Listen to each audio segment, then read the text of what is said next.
It is hilarious to see companies that thought that they were untouchable once completely and utterly fail. And the one that is doing the worst right now is Ubisoft. They have tried everything to get their sales figures back up, to save their series, and yet they're doing the worst jobs possible. And now their stocks are tanking. Everybody's laughing at them, and I really don't know how they're going to save themselves.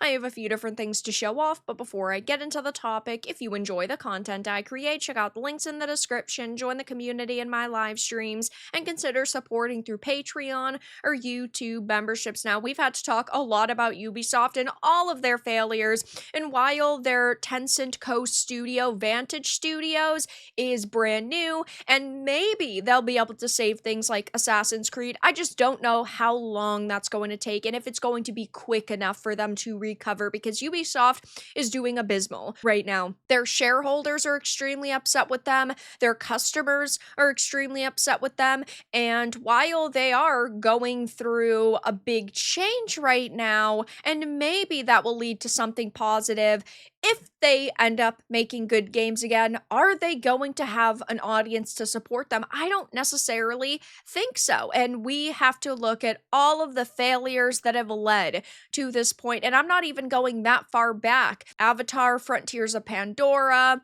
Star Wars Outlaws, X Defiant, Skull and Bones, Assassin's Creed Shadows. I mean, all of them have gotten to the point where their stock is down to 1.74 USD, nearly an all-time low. So let's take a look at this. We had known that Ubisoft had quote-unquote everything riding on Assassin's Creed Shadows' success. Yes, it did still sell copies. It's not like, oh, it sold less than 1 million. It hasn't done particularly good because it is the lowest selling game of the last 5 Assassin's Creed titles, despite having the highest budget, and it also was the most controversial. It faced the most backlash on social media worldwide. Backlash, actually. I did a whole dedicated video on this topic. It'll be linked down below.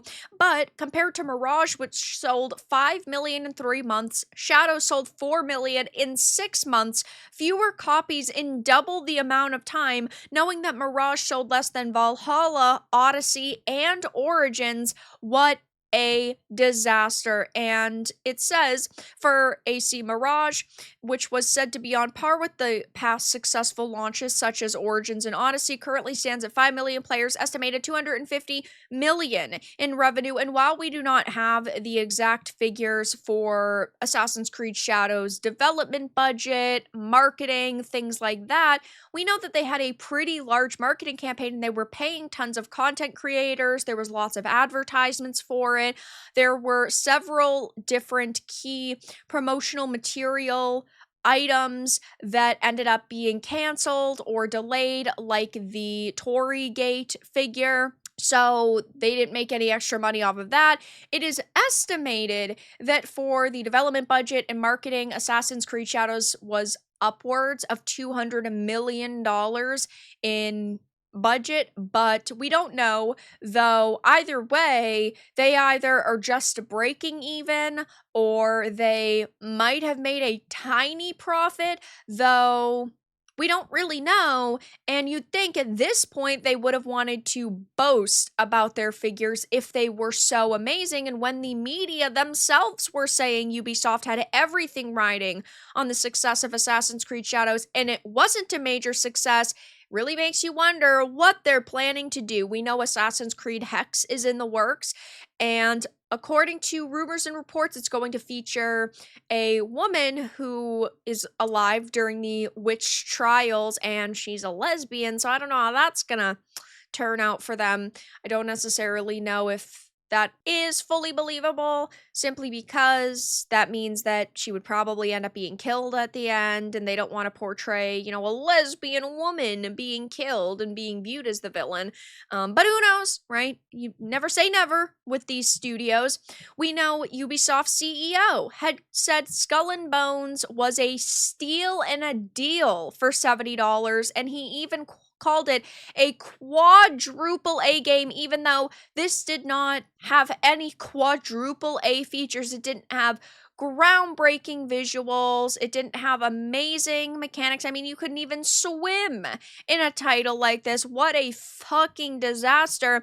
And only a couple of weeks after release, they had admitted that they were struggling for players, and now it's dead. While, yes, it did release on multiple platforms, its all-time peak at release was 2,615. If you look at other games that are very similar, like Sea of Thieves, its all-time peak was 66,906, and in-game right now is nearly 8,000 people. That is a massive, massive difference. X-Defiant was supposed to be the Call of Duty killer, and now it's officially shut down because they weren't updating it, they weren't releasing new cosmetics and weapons and maps, and they weren't treating it like they actually wanted to keep it around for a long time.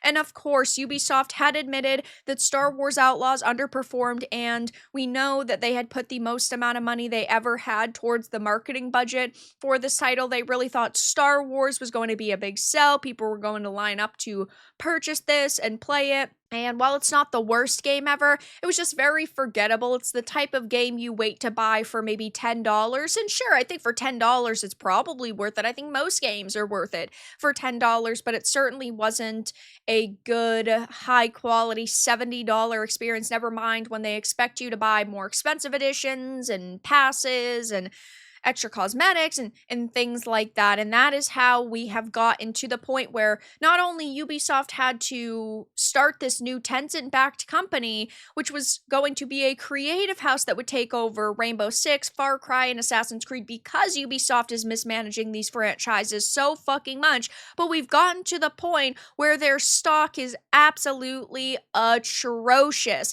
As you can see, it's almost at its all-time low of 1.74 USD. And if you look at euros, it is sitting at 7.75, which is just so terrible. I mean, there's no way you could spin the situation they're in as a positive one. There's no way you could sit here and say, oh, they're actually technically doing good because of X, Y, and Z factors. No, every little thing you look at when it comes to Ubisoft is failure after failure after failure after failure. And yeah, I suppose in some way you could view Vantage Studios as being positive or a win because it might mean that these series, Assassin's Creed, Far Cry, and Rainbow Six, might be saved. But at the same time, I just don't trust them. It's not like they are, handing these off to a completely new entity, a completely new studio, like selling off the IPs, a studio that's seeing major success right now. We're just talking about it changing hands.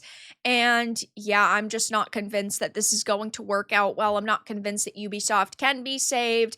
And hey, maybe we will see them be able to partially fix their franchises and partially be able to make good content again, but at the same time, I do not trust them. I have absolutely no hope, and right now they are doing horrendously, and gamers are pointing and laughing at them. Sure, it's sad that they are going through this because they used to be a good company, but they are a shell of the studio that they once were. A Happy Meal menu has more value than Ubisoft stocks. That's so funny. Uh-oh, down 65 points. How have they not filed for bankruptcy yet? Absolute cinema. It's so freaking funny, and I know Pirate Nation had posted something similar, and people are saying, we can get those numbers even lower. This can't be, though. This dude told us everything is good with his trust me bro numbers. Well done, Yasuke. This is what happens when innovation and passion is replaced by catering to modern audiences, down almost 95% in 5 years. Another classic top of the charts moment. It will eventually reach zero. At this rate, it's going to be dropping to zero. Ubisoft stock, absolutely plummeting. So I'll be keeping my eye on this, but Ubisoft is doing abysmally right now. All of their games are dead. All of their future ideas will probably also be failures. And boy, oh boy, are they totally and completely fucked. But that's all that I really had to discuss in this video. Let everyone know your thoughts in the comments below. If you found this important and informative, make sure to give it a like, share it, and subscribe to the channel. And if you didn't, give it a dislike. I appreciate your support either way, but I'll talk to you all again in the next video really soon.